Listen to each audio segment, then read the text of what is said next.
Welcome back to Gruber Motors and the Gruber Morning Show. I'm Pete Gruber. I'm Mark Schaffner. Good morning and welcome. And what we have behind us here today on the green screen is a picture in Tuscany, Italy.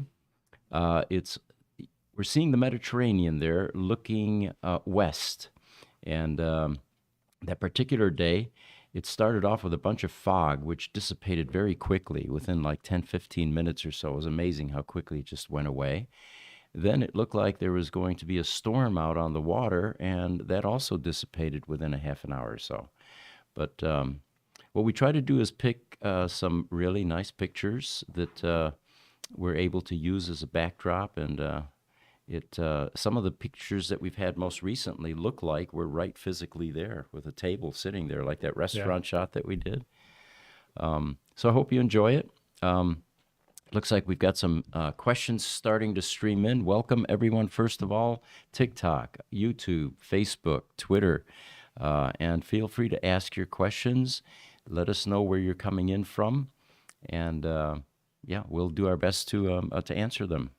I think we're going to have a busy day today with the Shanghai Auto Show earlier this week. There's a lot of news and should be a fun, exciting show with a lot of interaction as well, I hope. Troy Meekoff from YouTube gets things started with a greeting. He says, "Good afternoon from Michigan." Good afternoon, Troy, and welcome to the show. Yes, welcome.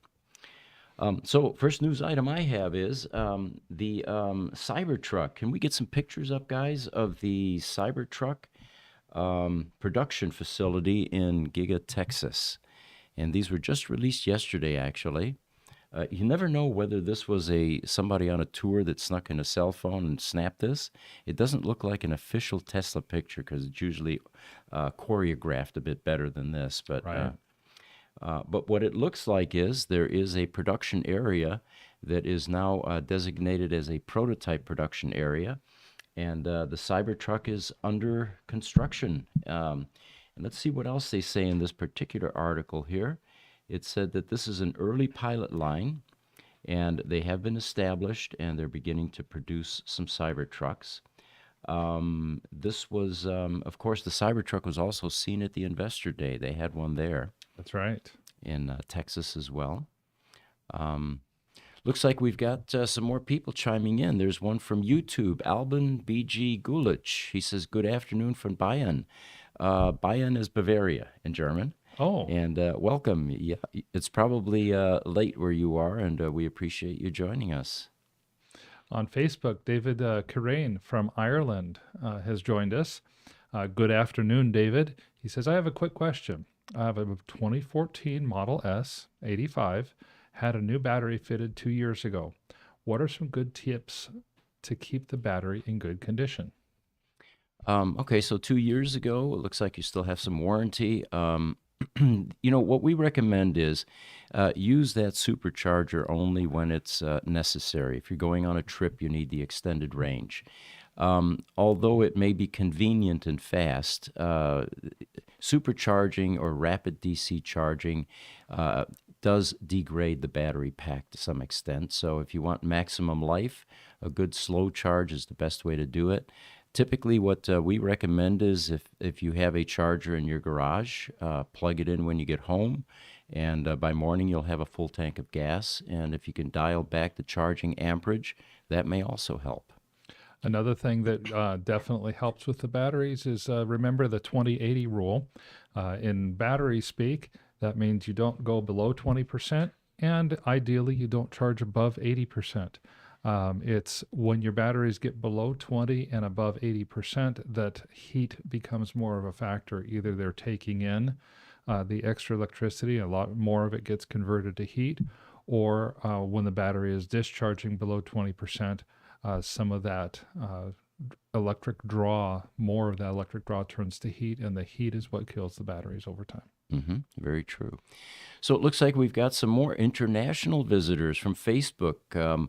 Matthias Magnuson, he says, "Hello from Sweden." So what do we have? Sweden, Germany, Ireland, Michigan.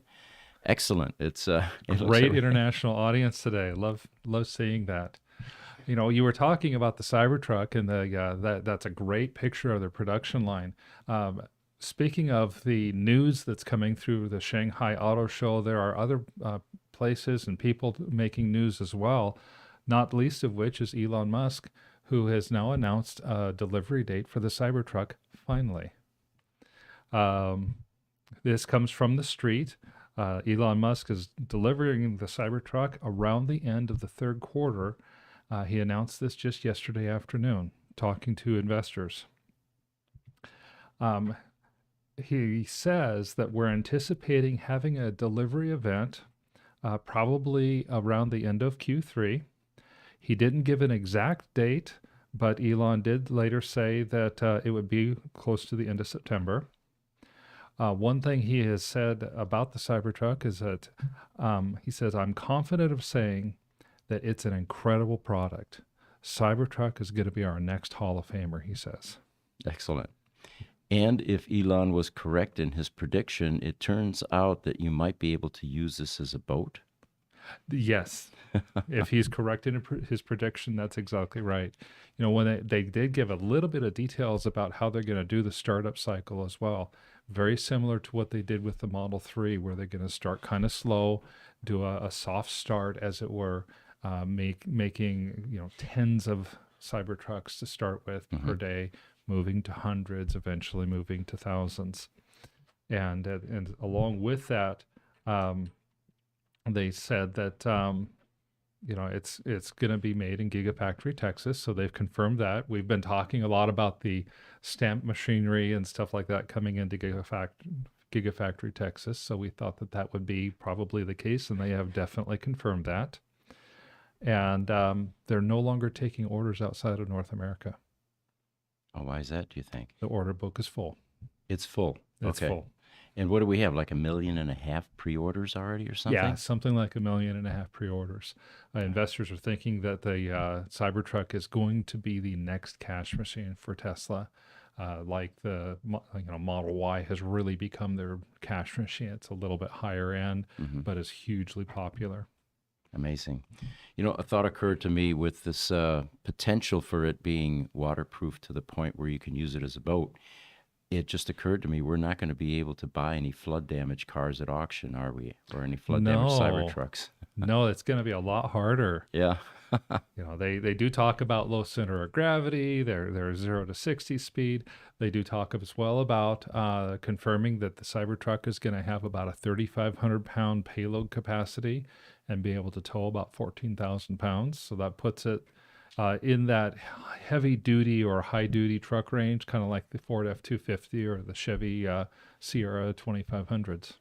What's going to be fun to watch too is how aftermarket begins to develop products for the Cybertruck. Lift kits, for example. You know, big tires, different wheels, and yeah, it's going to be fun to watch that progress. But they're really thinking this is going to be one of their new cash cows then. Yes, they definitely are thinking that. Amazing. Okay. Hey guys, we're getting feedback from the audience that the audio is low. Can you guys keep your mics up to your mouth, please? Sure. Sure will. All right. Audio check. 1, 2, 3, 4, 5. Are we good? I can hear myself a little bit louder now. It looks like we've got some more people coming in. YouTuber Troy Meekoff. Welcome back, Troy. I think you've been with us before. He says, looking forward to circumnavigating the globe with my Cybertruck boat. Wouldn't that be cool? That would be cool. That would, you know, I could see one of the premier items that they add to the Cybertruck boat, some sort of a motor and propeller system that can run directly off the EV battery. Or we go old school and just put a sail masthead up on it, you know. Oh, there you go. That would be even better. Very good. Well, so anyway, I've got another news item here. It's from CATL, CATL, which is that large... All right, let me get to my microphone here. And it looks like they are launching a new condensed battery that delivers more energy than they typically have. And it has so much energy. In fact, you were saying how many watt hours per kilogram? Yeah, it's going to be 500 watt hours per kilogram, which aviation experts are saying is the minimum necessary to be able to potentially put a battery into an airplane and have an electric airplane. That would be amazing, yes. So this appears to be a game changer for CATL. And it will be not only in China, but they're going to be selling these all over the world, of course. But they feel that this is the latest breakthrough in battery technology, and it extends battery life, or not battery life, but I'm sorry, battery energy further than any other competitor. The For example, CATL's not new to this. In the summer of 2021, they unveiled the first generation sodium ion battery delivering energy densities of only 160 watt hour per kilogram. Of course, the advantage there is we're using sodium, instead of what was at the time in 2021 a far more expensive or rare, lithium salts. But you were saying that lithium is coming down too. Yes, lithium is coming down a little bit. There's places continue to find more lithium reserves across the world. And we had mentioned, I think, just this last week on Thursday that there's potential of being able to get lithium from seawater as well. And something about 5,000 times as much lithium in the seas as there is on land, or something of that sort. Yeah, it was an interesting process. It's actually a membrane that captures the lithium salts, and by running it through that membrane over and over again, it eventually concentrates it to a level where it's then able to be mined or harvested. That's going to be, I think that's eventually going to be a real game changer. When we talk about watt hours per kilogram of energy, I wanted to take a look and see, okay, what are we talking about here when it comes to comparing batteries to fuel? And 87 octane gasoline is what's most common here in the United States. And when we were doing the CATL article, they actually mentioned that a kilogram of fuel has about 12,000 watt hours worth of energy. Okay. So a kilogram worth of battery is 500 watt hours. That gives us a little bit of an idea of how far we have to go in order to get the kind of energy density that fuel has. The difference is, with a battery, you can recharge it some 5 to 10,000 times or even more. And with fossil fuels, once you've burned that 12,000 watts worth of energy, it's gone. It's gone forever. That's right. And it pollutes the environment, of course. Yes, and it pollutes the environment. Interesting. Looks like Facebook, Josh Ray, he said, I can't wait for my Cybertruck. He ordered his actually in 2021, so he was one of the early adopters of that vehicle. And we're hoping, of course, that as they begin to release them, they're going to follow the queue and let the first or the early adopters let them have their vehicles first. Yes, I think so. And Josh, if you get your Cybertruck before we have a chance to have pictures, we want pictures. Please send us some. We'd love to see them. One other thing, I was watching a podcast with Ellie in Space and Corey Steuben from Monroe today.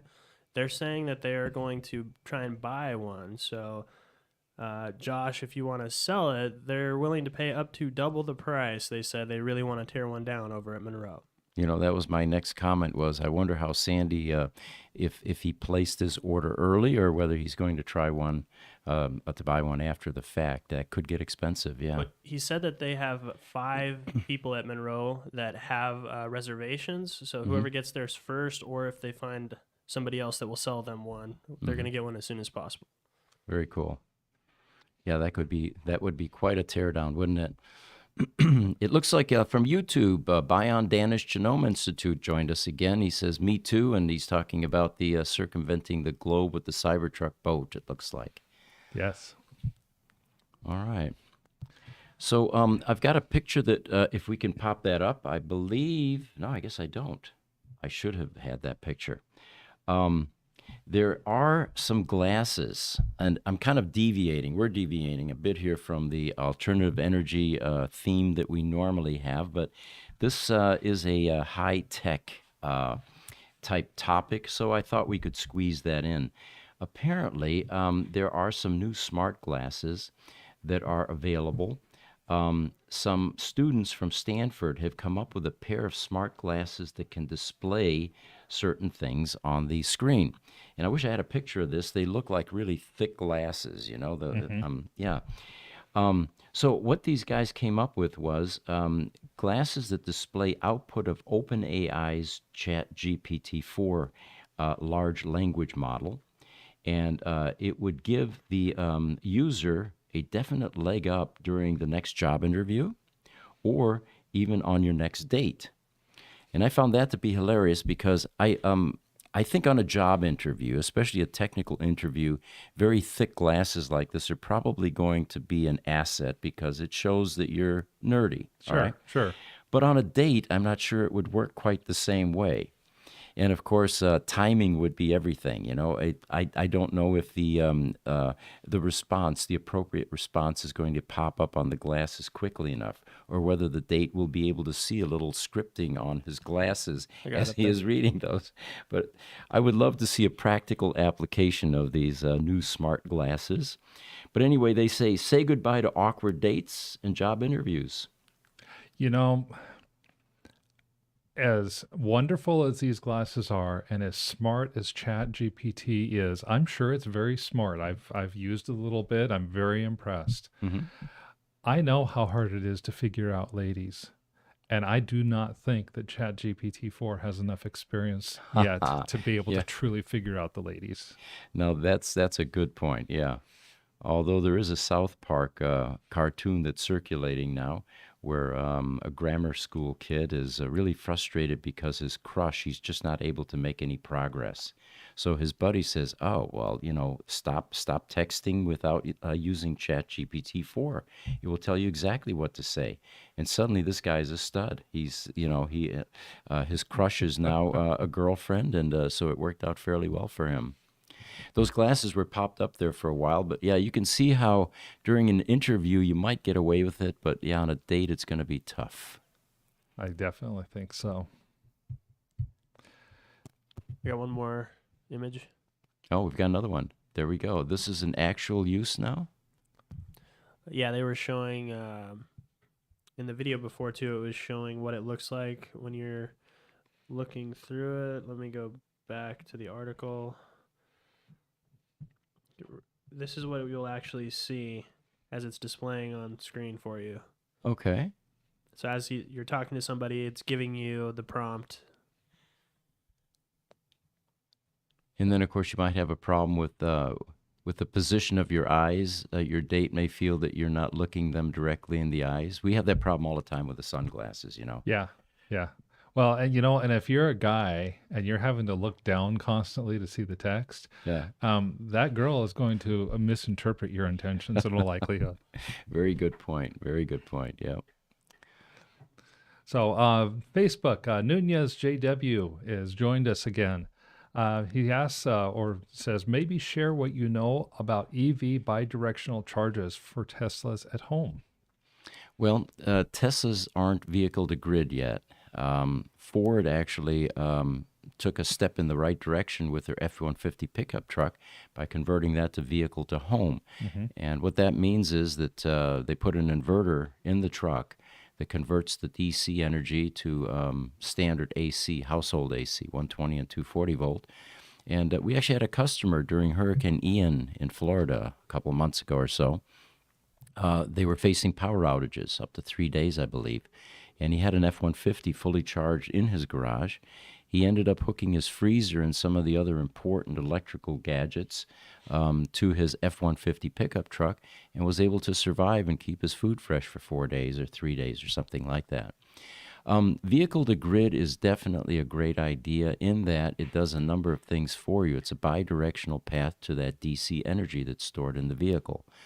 What amazes me is the T0, which was a sports car that came out in 1997, made by AC Propulsion, which really was the vehicle, the EV that inspired Martin Eberhard to start Tesla, had vehicle to grid. And there were only 3 of those built. It was an Right. experimental vehicle. And you would think that since Tesla was really founded on the T0 concept, even used the T0 drivetrain, that they would have continued with the V2G concept in that vehicle, but they did not. And eventually, I think Tesla will go V2G, vehicle to grid. But for now, at least, it is not available. There are other companies, though, that are offering V2G. Yes. EV manufacturers. Off the top of my head, I don't remember which ones they are. Do you guys remember any of those that we've seen pop up? All right.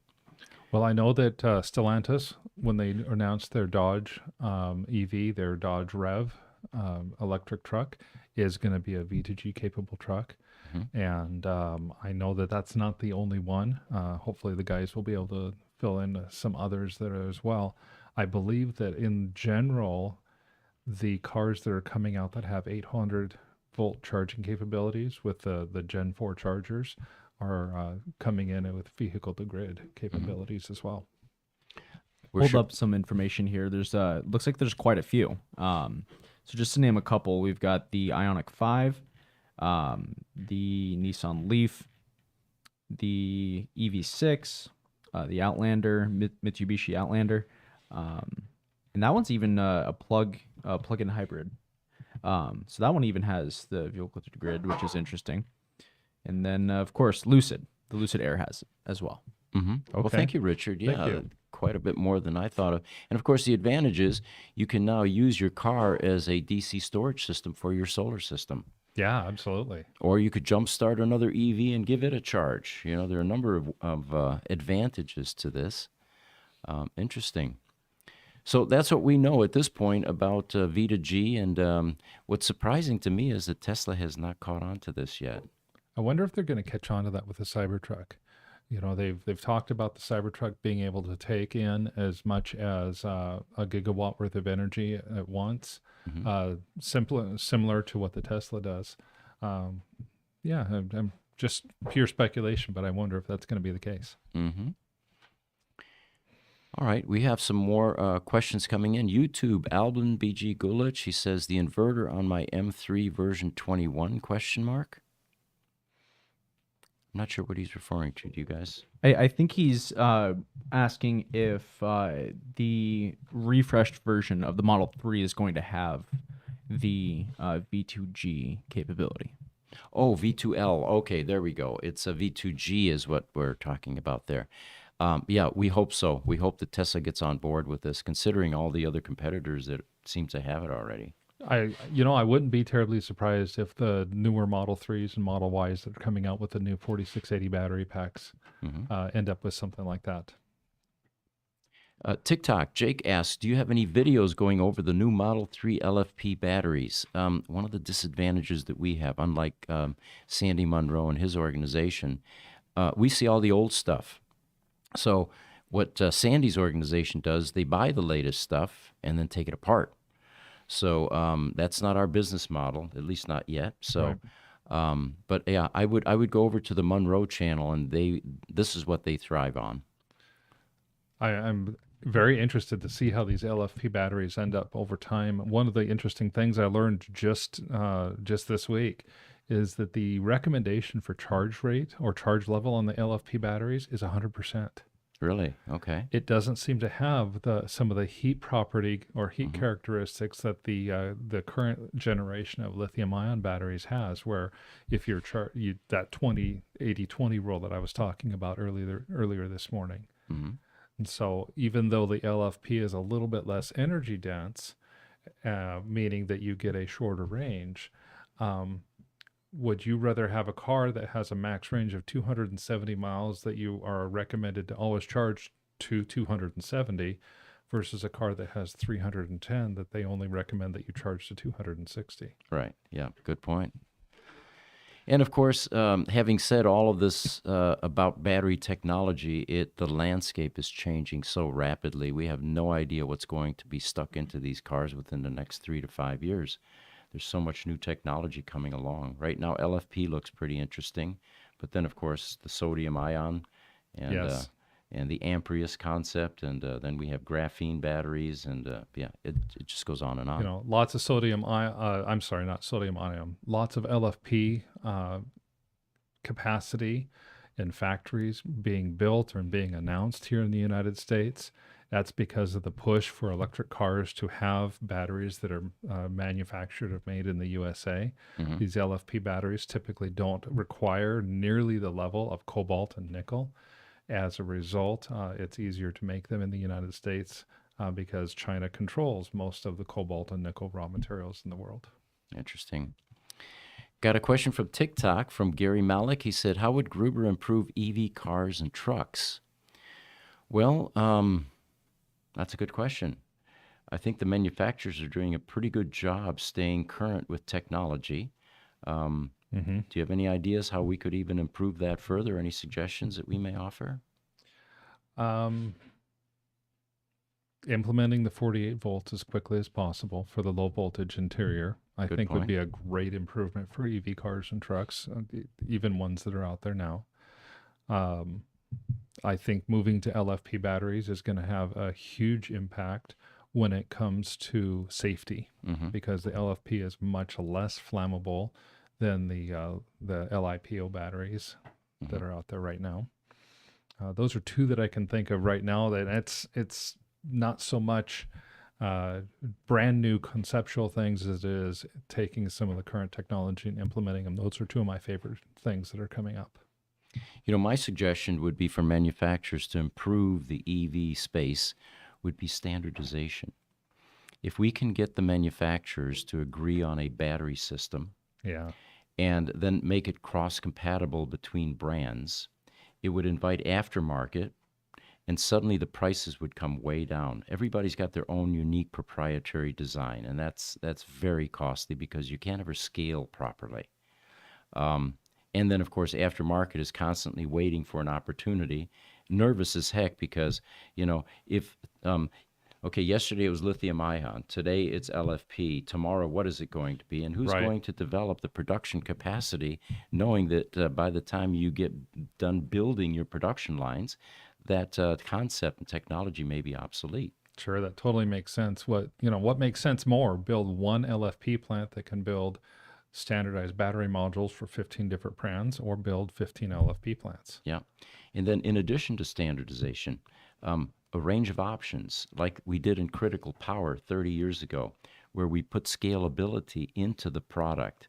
A customer, for example, that had a 100 kVA requirement for an uninterruptible power system, but knew they were going to grow, was often required or motivated to buy 500 kVA, which is way more than they needed until they needed it. Well, with a scalable UPS, you now can change or add power modules as you grow. The infrastructure is there to support it. So you could do the same thing with EV batteries. Maybe today your budget doesn't allow for a 400-mile battery pack.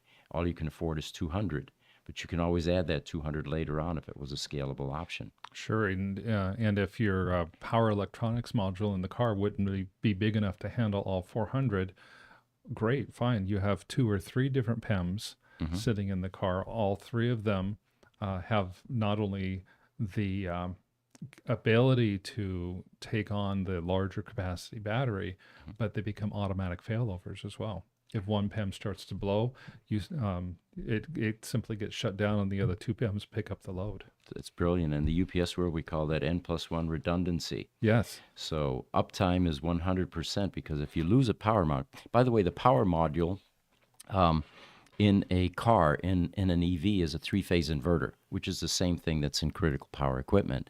And what they've been able to do in the critical power world is create scalable, hot swappable power modules. So like you were saying, you could have, you simply add PEMs or power electronics modules as you want to increase performance or scale back. By all means, I think that would be a great idea. Lots of questions coming in, it looks like. TikTok, Joel Bittner, he says, EV is already going away. Google hydrogen internal combustion engine. Respectfully, Joel, I disagree. Hydrogen internal combustion engines are definitely one of the paths that Toyota is taking to go forward. But even we saw that the new CEO of Toyota has announced to the world that electric vehicles are going to be the path that leads their charge on the march to carbon neutrality.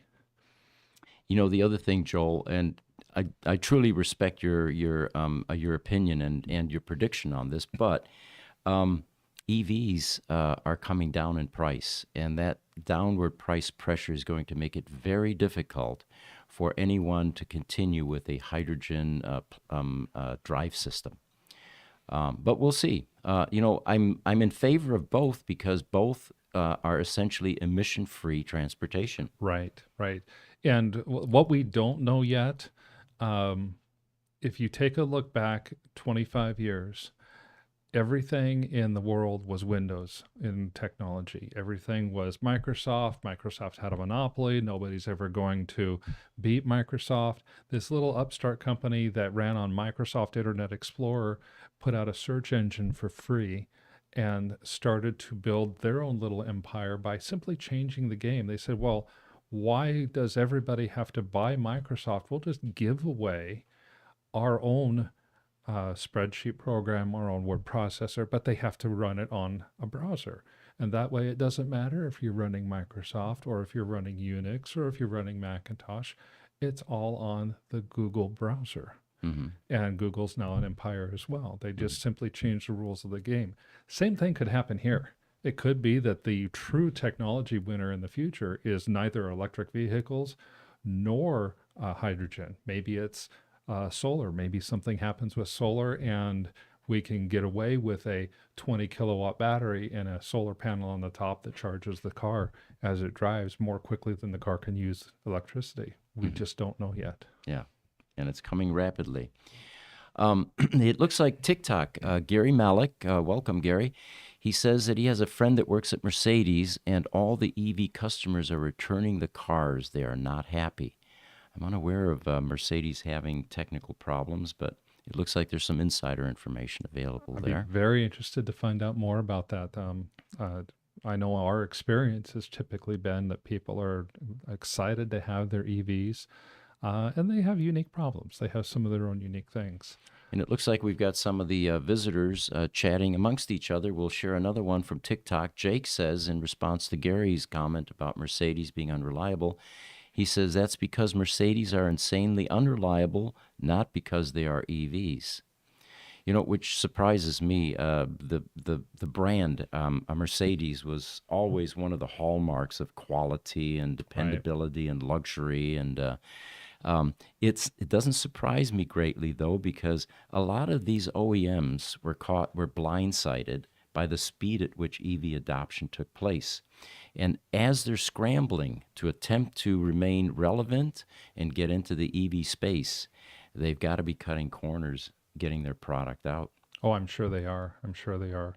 Now, earlier in response to the vehicle to grid, Jiminy Stack has chimed in. So welcome and good morning, Jiminy. He said that the Lucid has both V2V, which is vehicle to vehicle charging, as well as V2G. Amazing. A step ahead, it looks like. And then on YouTube, the Bion Danish Genome Institute, our friends there, have said, I got a 1988 Mercedes W201 that I don't drive very much. It would make no sense for me to get an EV because the energy that goes in production is far higher than what mine consumes. But those who drive 50,000 plus kilometers a year, that's roughly 32,000 miles a year, they definitely should have one, or a very small economic diesel. But where is the cutoff?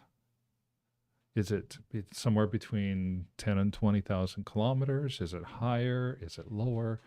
That's a really good question. It is, yes. Yep.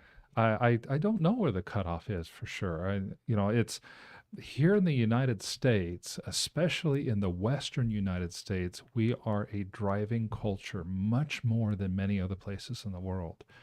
I cannot speak much to Europe. I know that you can a lot more than me, Pete. But I know that living here in Arizona, it's nothing to drive the 350 miles to go to Los Angeles, or to drive the 500 miles to go to San Francisco, or to drive the 700 miles to go to Salt Lake. Goodness, I've driven the 3,900 miles to go up to my family in Alaska. And in Europe, if you drive distances like that, you'd be in other countries rather than in the same country in a different state or a different region. Yes. One other thing, Mark, here in Phoenix too, I was just going to say, if you go from what is it, Buckeye, all the way out to like Gold Canyon. It's 100 miles just to drive across the city. Mm-hmm. That's an excellent point, Jesse. My family and I, we moved from our home to a place that's more centrally located. At the time, I have two children. My son lived in the far southeastern portion of the Phoenix metro area. My daughter and her husband lived in the far northwestern area. We bought a place that's roughly halfway between my son's house and my daughter's house, 93 miles. Mm-hmm. And it's city the whole way. Mm-hmm. My father, when he came here about 25 years ago or so from a small town south of Munich, right in Bavaria, they were used to riding bicycles. There was an economic disadvantage to having a car. You just couldn't afford it often. And so bicycles are very much part of their way of commuting and transportation. And, of course, the distances were very short. You had, the butcher, the candlestick maker. You had everything fairly close. The baker, the bäckerei, everything was close by, even within walking distance. Well, when he came here, the biggest astonishment he had was the width of our roads. They were just, 5 to 10 times wider than what they were used to. And the fact that we were willing to travel 30 miles to go shop somewhere, like IKEA, for example, from my house. Okay. Again, in Germany, that would have been a completely different region of their country or another country, basically. Mm-hmm. But, this is definitely a different culture.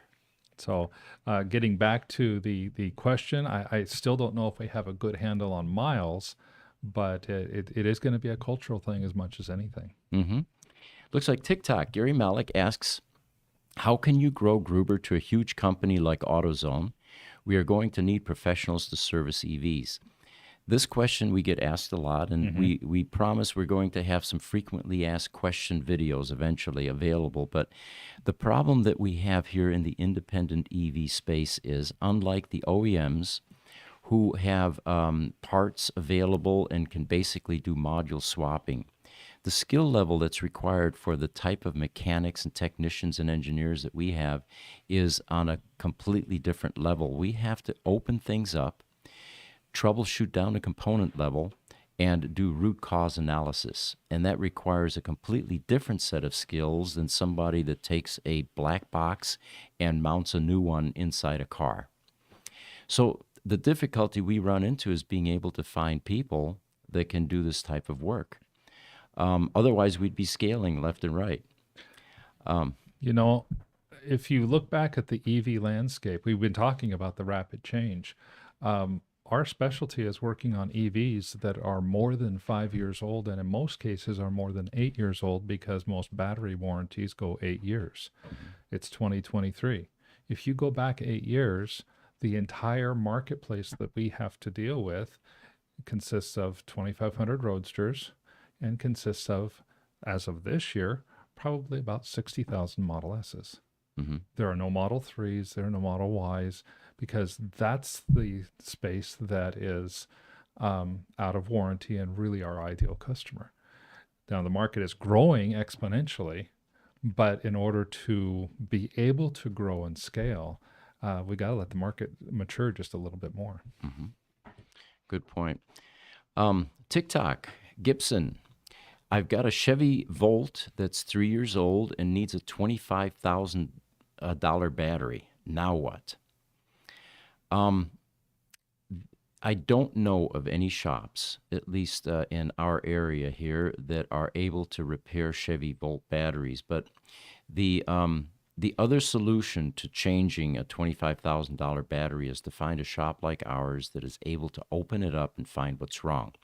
The real sad part here is, for the owner at least, that $25,000 battery replacement may only be a part that's under $1 on a circuit board somewhere inside that battery, or a resistive cell.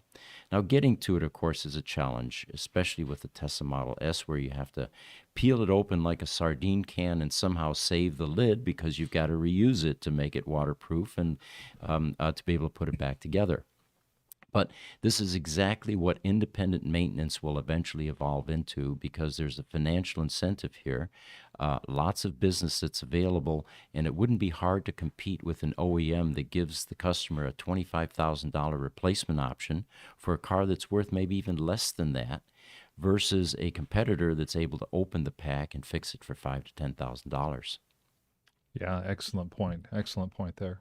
Also, I don't know if Gibson knows about who we are and what we do, but that's exactly what we do, just with Teslas right now. You know, we are the first independent shop to go down to this component level and do these things, but it's only a matter of time before there are shops for the other manufacturers out there that are going to be doing the same thing. We're just really early in on this. Correct, Richard. Many customers are facing the same quandary that Gibson is facing with his Chevy Volt. Richard, if I could get your help too and look up which of the Chevy vehicles, electric vehicles, had the recall where they were going to have to replace the batteries. I don't remember if that was the Volt or if that was the Bolt with a B. TikTok, Douglas Philpott says, there will be emission from producing the batteries. Well, there's always, of course, some form of emission for producing anything, especially at the mining level. You've got a lot of machinery there that is digging in the ground, and it's usually diesel powered. It's not going to be electric yet. So yeah, I agree with you. There is some level of emissions from just making some of these emission-free products. Yeah, there is. One of the things that we took a look at several weeks ago was what kind of emissions are we talking about and how much. The efficiency of an internal combustion engine usually is somewhere between 25 to about 40%. That other 60 to 75% gets dissipated as heat. A power plant typically is between 45 and 65% efficient in turning its energy from coal or natural gas or whatever into electricity. So yes, there are emissions that get produced, but the level of emissions and the efficiency of those of the production of energy is much higher on the electric side than it is with fossil fuels. Looks like we have some more international audience. YouTube, Mitch Sad King says, good afternoon from Kuwait, Anwar. Good afternoon and welcome. Yeah, that's Anwar, who typically joined us on Instagram, but it doesn't look like he's not been able to join us since Instagram no longer supports our streaming on that. We haven't resolved that yet then? Instagram is still dead? Correct. Ah, okay. All right. Now, Let's Go Brandon on TikTok asks us, what's the latest on the new glass batteries? And that's something that I'm going to have to research and get back on. I'm not sure what we have on glass batteries. I know that AGM, Advanced Glass Mat, is a technology that's been out in batteries for some time, but that's similar to a lead acid type of battery where the electrolyte, instead of being just straight sulfuric acid, is an advanced glass mat that's acid infused. It looks like YouTube. Watch Rich Rebuild's channel is chiming in again, and he joins us often here. He says, good morning, guys. Good morning to you, too. You know, it just occurred to me that is an excellent way to advertise a business by selecting a name exactly like that. Now, we like Rich Rebuilds, by the way. We don't mind, promoting his business. He does great work. He's an ally. He's a partner and all that. And we still want to get him on our podcast. Rich, I keep saying this on the podcast. If you're watching, or if anyone affiliated with Rich is, I'm trying to get a hold of you. We think that you would do a great job collaborating with us on this podcast. We have so much in common, so much to talk about, and the audience would love a collaboration between the two companies. But thank you for joining us. Good morning, guys. Good morning to you, too. TikTok, Wilcox87, he says, the real issue is how are we going to produce the electric power to shift to an electric world? We get asked this often as well, and we felt the same way for the longest time, and then did a video. And when we do videos, we have to do lots of research. Right. We have to get facts straight. And in doing this video, we were amazed at the amount of growth in the grids around the planet. the addition of additional ways of generating electricity, the cleaner ways of generating electricity, and the prevailing forecasts were that the grid is going to be able to keep up based on the current rate of adoption, which of course is exceeding everyone's expectations. So unless something otherwise happens, at this point it looks like we're going to be able to survive and have enough power for all these electric cars. The amount of energy that comes into the earth from the sun on a daily basis, all the solar energy, is almost unmeasurable, it seems like. And yet we're only harnessing less than 1/1000th of the total energy that's put out by our sun. Fusion. Yeah, you know. I was waiting. I had a You were waiting timer for set that. up for Jesse to chime in there. For those Fusion of is you, on its way. yeah, for those of you new to this, one of our social media guys is actually dead set that fusion is the future. We all agree, of course, it's just a question of when. But what we're trying to do eventually is get away from the need to store energy in a vehicle and add 1,200 pounds to a car. Right. You know, by the time you get something like fusion, a fusion generator in a car that generates its own power, storage is unnecessary. You're going to have all the power you need as soon as you get in that car or in that vehicle or plane or whatever it is that you're trying to propel. Absolutely. Nunez JW on Facebook has a food for thought for us. He says, we had a gadget that would split hydrogen from the air for us to use in our Blackhawks. I'd be interested to find out more about that gadget. And JW Nunez, I have a brother-in-law who was a Blackhawk helicopter pilot for some 20 years. So I'm going to make sure to ask him about that, see what he has to say, and he might have some information for us. He's just going to turn around and say it's classified. Yeah. Well, he might. Could be a go. You know, for those of you that remember your high school science class, if you take a jar of water and you put 2 pieces of metal into it and you hook a DC battery to those 2 pieces of metal, what you're going to do by putting a cover on it now is, the 2 electrodes have to be inside a glass or something to contain it. As the current flows through the water, it's going to separate that H2O into 2 different elements, which is hydrogen and oxygen. Right. Your oxygen is going to be twice the amount, so that's how you can tell which is the hydrogen and which is the oxygen, because it's H2O, right? 1 oxygen, 2 hydrogen, that's right. And then the final thing you can do is once you've built up some hydrogen is you take that glass carefully and then you put a match on it and you'll see a little bit of a poof, an explosion and a flame. It won't burst the glass because I've done it a number of times with my boys. That's fascinating. But yeah, there are ways to extract hydrogen from the air or from water. Trucker Alistair on YouTube has joined us this morning, and good morning, Trucker. He says, I can't wait to hear the sound of a 48-volt battery. My ex-brother-in-law built his old Accord a 220-volt sound system, and the sound is awesome. It's no match to 12-volt power source. He says, you guys still rock. Interesting. Yes. Thank you, Trucker, for sharing that. You know, that is a lot of current going into a nice stereo system, and you can use just these little network wires to do that if you're running 220 volts. Yeah.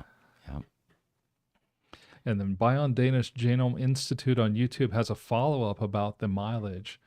He says, in my opinion, is about 15,000 kilometers. For those of us in the U.S., that's probably about 92 or 9,300 miles. Because the energy equivalent of producing a typical new car is about 100,000 kilometers or so, I read. But consumer guides that answers who should get an EV or why would be good. That's a great idea. Yeah, thank you for sharing that with us. TikTok, Gibson asks, what happens when an EV catches fire from water inundation, especially after a hurricane or storm? Let's go into detail here, what we're talking about here. When a hurricane, for example, occurs and you get brackish water flooding into the landways, oftentimes there's enough salt content that turns that into a conductive, into an electrolyte, basically. When that water, or if that water gets inside an EV battery pack, and a battery pack typically is a tub, so it's going to contain whatever fluid is able to migrate in there. When that happens, you basically are rearranging where the electrons are flowing. You get electrolysis, you'll get overheating, And if it's severe enough, then that battery can catch fire. And that's exactly what happened during Hurricane Ian a few Yes. months ago, where there were reports of some EVs that were catching fire because there was salt water, basically, that they were submerged in. So what happens?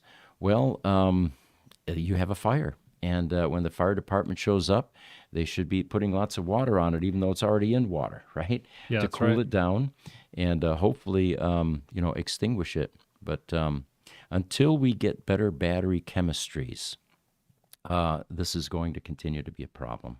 Yeah, the lithium electrolyte, the lithium that's based on the lithium salts and is what's common in the LiPo or batteries that are so common in cars today, is highly flammable, and it's one of the biggest disadvantages to the lithium-ion batteries today. The offset to that is that this version of lithium-ion is the most energy-dense version that researchers have been able to find so far. But if you remember back a few years, the Samsung Galaxy Note 7s were having this problem as well. They had a little pouch battery, and it had a tendency to overheat, and then it would catch fire, and then whatever it was in would catch fire, because it's basically like the temperature and characteristic of a Roman candle. Right, yep. YouTube, Watch Rich Rebuilds, is with us again. He says, I'm not Rich, just a good friend of his. I'll let Rich know you want to collaborate together. Well, thank you. We appreciate that. And yeah, By all feel free to means. contact us. Jiminy Stack on Facebook has another comment for us. He says, online it shows a Chevy Volt main battery is about $10,000. I'm sure a used battery would be about half of that. And I did look up what Chevys were recalled, and it's the 2017 to 2022 Bolt EV and the 2022 Bolt EUV. No Volt. So with the B, Thank the you. Bolt, okay. Good name for a car, actually, if you think about it. Yeah, Bolt, action, and Volt, and EV, all right. Yes. So we have another image that I'd like to have you guys pull up. It's the inside of a Tesla Semi. If you wanted to pull up image number 2. A gentleman in a neighborhood just happened to have a Tesla Semi truck pull up, and the driver was willing to answer some questions. This driver had mostly positive words about the truck, although he's only been in it a very short time. Now, this particular truck is contracted to PepsiCo over in California. When the Tesla fan and the Reddit user spotted the Semi across the street, he was really excited to snap a few pictures of it. And fortunately, he was able to talk to the driver. Also, fortunately for him and for us, he was able to get a few pictures. The Tesla Semi driver claimed that it was his very first day of driving the electric truck. And he also said that he only had 1 hour of training ahead of time.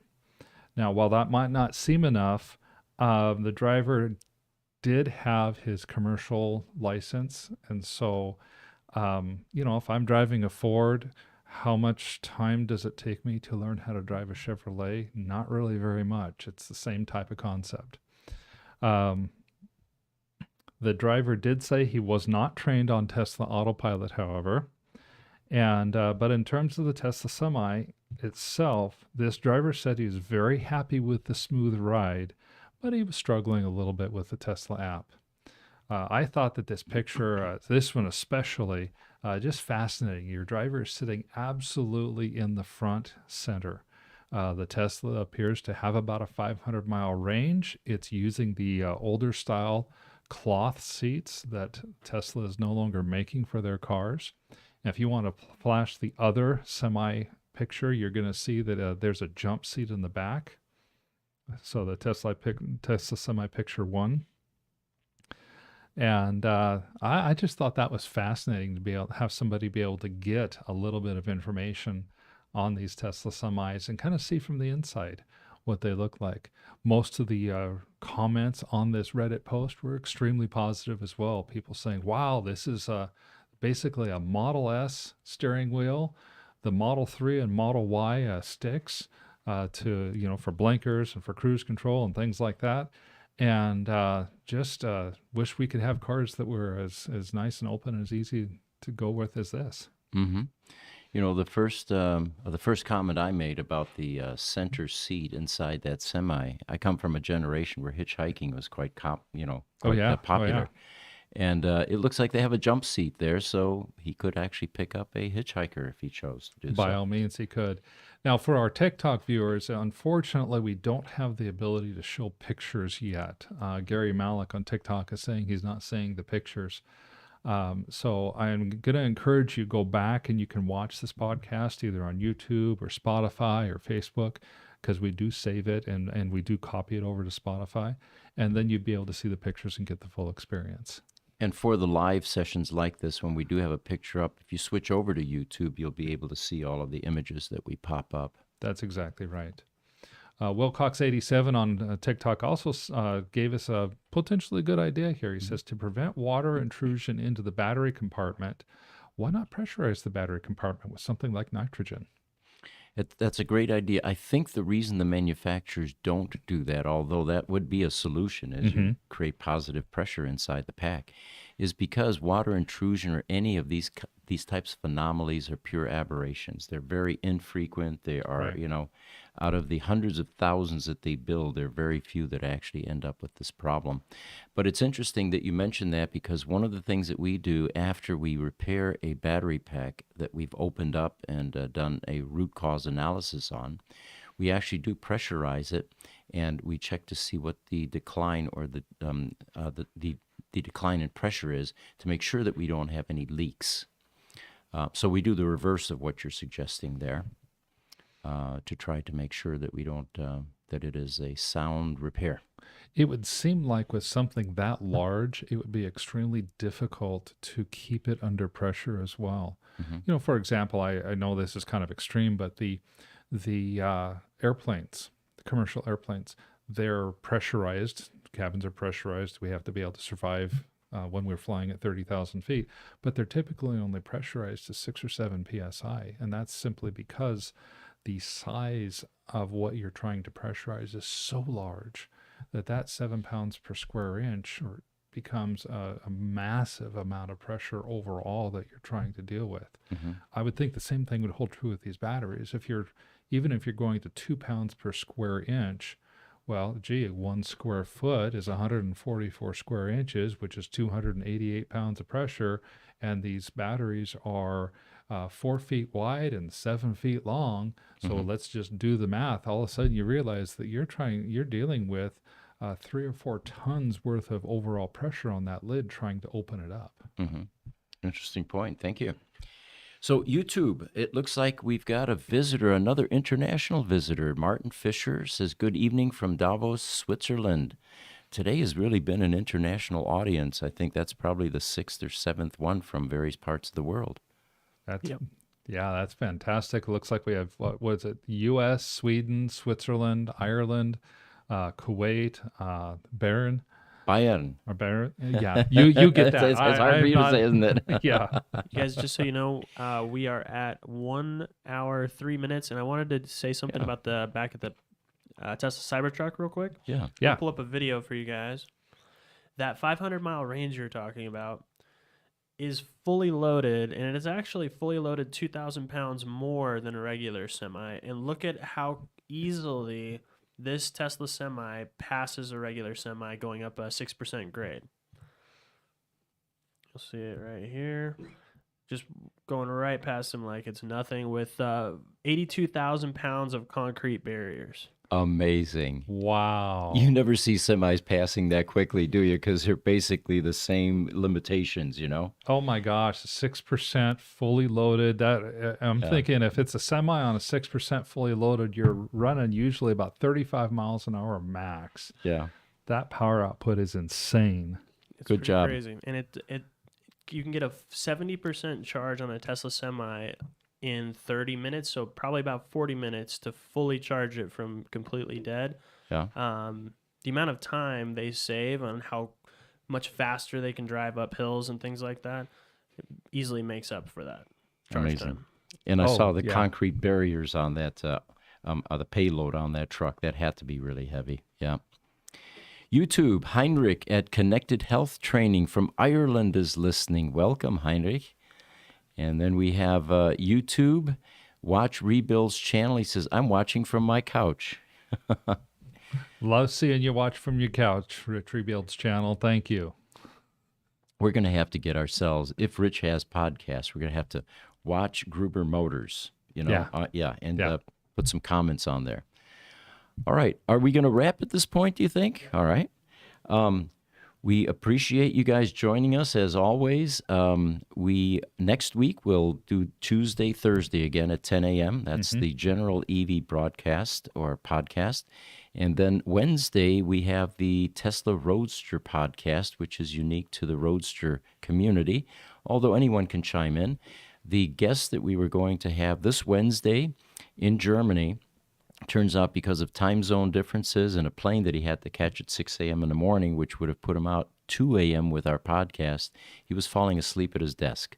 So Conrad Buck will be with us at some later date, and we'll put him on the morning podcast. So we're going to have to convert one of our morning podcasts, I think, to a Roadster podcast. Yeah, I think so. Now, we're going to be having Ingemar Anderson come up, I think, this next week. Jesse, you can confirm. Yeah, next Thursday. So next Thursday, look forward to that. Ingemar Anderson is the author of a new book about buying EVs, and it's a kind of a EVs for Dummies type of book. I'm in the process of reading through it myself. It's absolutely fascinating stuff. Yep, Ingemar is a very talented individual, and I think you'll find the book interesting. We'll give you lots of details next Thursday about how you can purchase one of these, and I believe Amazon is one of the outlets for it. Yes. So he'll be joining us, the author of that book. And in the meantime, we really appreciate you guys joining us. We're having fun. We hope you're having fun, and we'll see you next week. Thank you, and good afternoon.